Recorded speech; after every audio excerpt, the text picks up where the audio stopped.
Good morning, everyone. Happy Monday.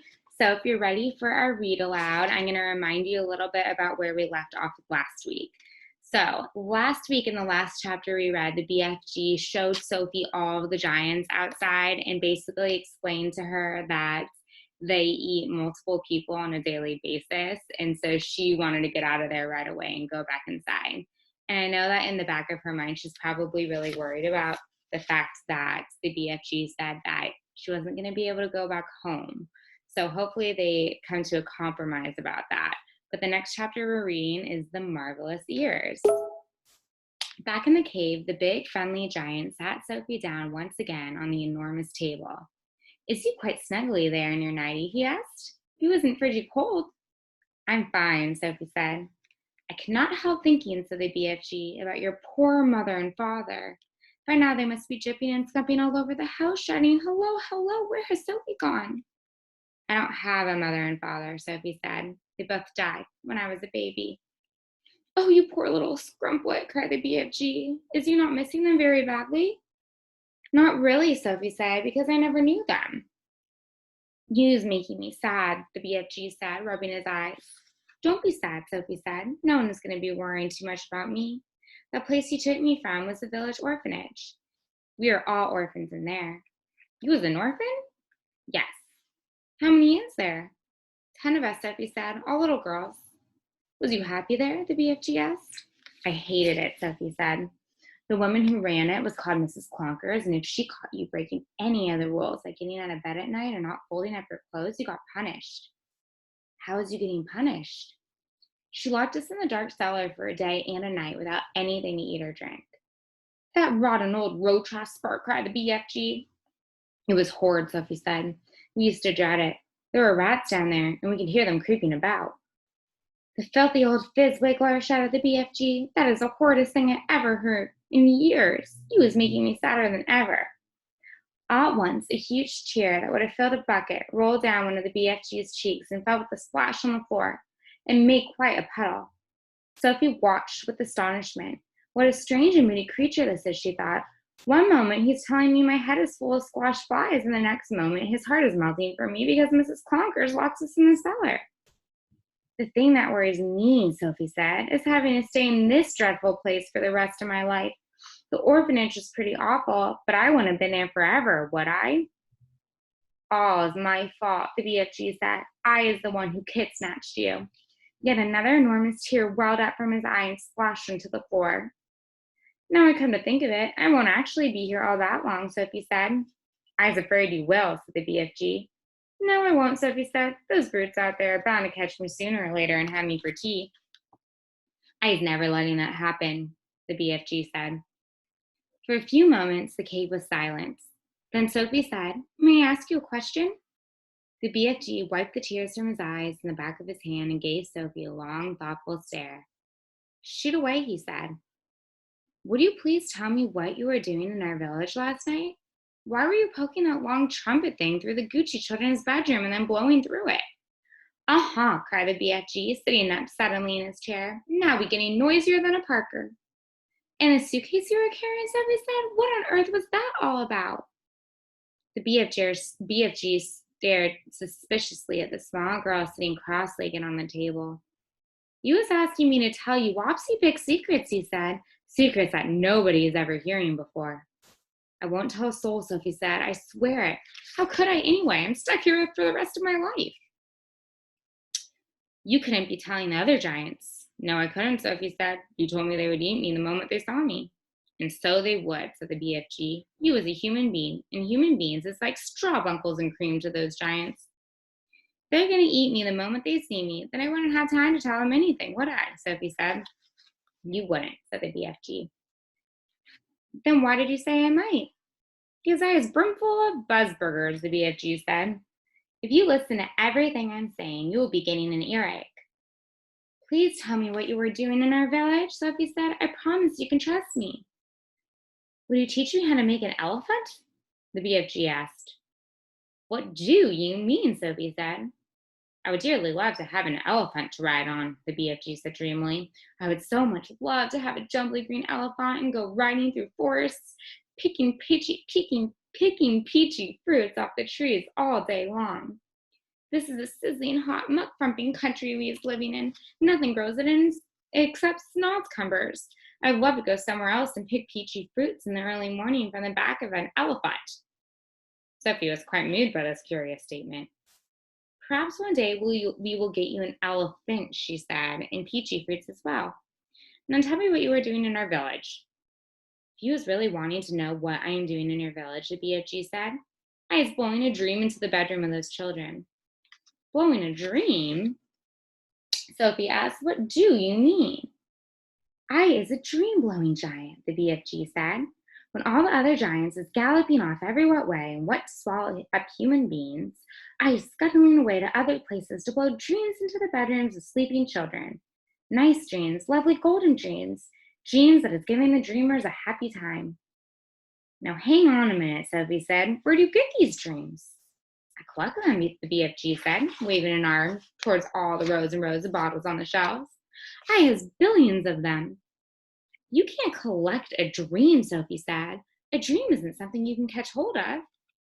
You is never going to understand about it, the BFG said. That is why I is not wishing to tell you. Oh, please tell me, Sophie said. I will understand. Go on. Tell me how you collect dreams. Tell me everything. The BFG settled himself comfortably in his chair and crossed his legs. Dreams, he said, is very mysterious things. They is floating around in the air like little whipsy misty bubbles, and all the time they is searching for sleeping people. Can you see them? Sophie asked. Never at first. Then how do you catch them if you can't see them? Sophie asked. Aha, said the BFG. Now he's getting on to the dark and dusky secrets. I won't tell a soul. I is trusting you, the BFG said. He closed his eyes and sat quite still for a moment while Sophie waited. A dream, he said, as it goes whiffling through the night air, is making a tiny little buzzing humming noise. Well, this little buzzy hum is so silvery soft it is impossible for a human being to hear it. Can you hear it? Sophie asked. The BFG pointed up at his enormous truck wheel ears, which he now began to move in and out.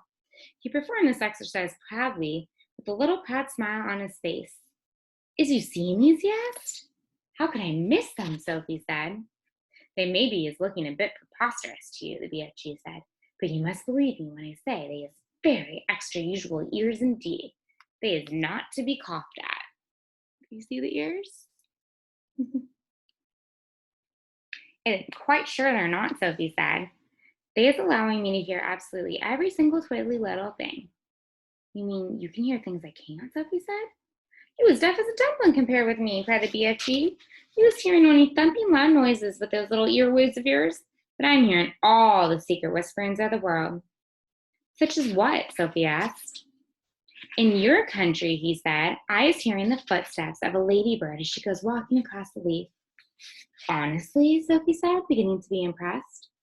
What's more, I is hearing those footsteps very loud, the BFG said. When a ladybird is walking across a leaf, I is hearing her feet going clumpty, clumpty, clump, like a giant's footsteps. Good gracious me, Sophie said. What else can you hear? I is hearing the little ants chittering to each other as they scuttle around me in the soil. You mean you can hear ants talking? Every single word, the BFG said, although I was not exactly understanding their language. Go on, Sophie said. Sometimes on a very clear night, the BFG said, and if I was swiggling my ears in the right direction, and here he swiveled his great ears upwards, they were facing the ceiling. If I is swiggling them like this, and the night is very clear, I is sometimes hearing faraway music coming from the stars in the sky. A queer little shiver passed through Sophie's body. She sat very quiet, waiting for more. My ears is what told me you was watching me out your window that night. But I didn't make a sound, Sophie said. I was hearing your heart beating across the road, the BFG said, loud as a drum. Go on, Sophie said, please. I can hear plants and trees. Do they talk? Sophie asked. They's not exactly talking, the BFG said, but they is making noises. For instance, if I come along and I is picking a lovely flower, if I is twisting the stem of the flower till it breaks, then the plant is screaming. I can hear it screaming and screaming very clear. You don't mean it, Sophie said. How very awful. It's screaming just like you would be screaming if someone was twisting your arm right off. that really true? Sophie said. You think ice was tickling you? It is rather hard to believe. Then I stop me right here, said the BFG sharply. I is not wishing to be called a fipster. Oh no, I'm not calling you anything, Sophie cried. I believe you, I really do. Please go on. The BFG gave her a long, hard stare. Sophie looked right back at him, her face open to his. I believe you, she said softly. She had offered him, she could see that. She had offended him, she could see that. I wouldn't ever be fibbing to you, he said. I know you wouldn't, Sophie said, but you must understand that it isn't easy to believe such amazing things straight away. I understand that, the BFG said. So do please forgive me and go on, she said. He waited a while longer, and then he said, It is the same with trees as it is with flowers. If I was chopping an axe into the trunk of a big tree, I was hearing a terrible sound come from inside the heart of the tree. What sort of sound? Sophie asked. A soft, moaning sound, the BFG said. It is like the sound of an old man that he's making when he is dying slowly. He paused. The cave was very silent. Trees is living and growing just like you and me, he said. They are alive. So is plants. He was sitting very straight in his chair now, his hands clasped together tightly in front of him. His face was bright, his eyes round and bright as two stars. Such wonderful and terrible sounds I was hearing, he said. Some of them you would never wish to be hearing yourself, but some is like glorious music. He seemed almost to be transfigured by the excitement of his thoughts. His face was beautiful in its blaze of emotions. Tell me some more about them, Sophie said quietly. You just ought to be hearing the little mices talking, he said. Little mices is always talking to each other, and I is hearing them as loud as my own voice. What do they say? Sophie asked. Only the mices know that, he said. Spiders is also talking a great deal. You might not be thinking it, but spiders is the most tremendous natterboxes. And when they is spinning their webs, they is singing all the time. They is singing sweeter than a nightingale. What else do you hear? Sophie asked. One of the biggest chat bags is the caterpillars, the BFG said. What do they say? They is arguing all the time about who's going to be the prettiest butterfly. That is all they ever is talking about. Is there a dream floating around in here now? Sophie asked. The BFG moved his great ears this way and that, listening intently. He shook his head.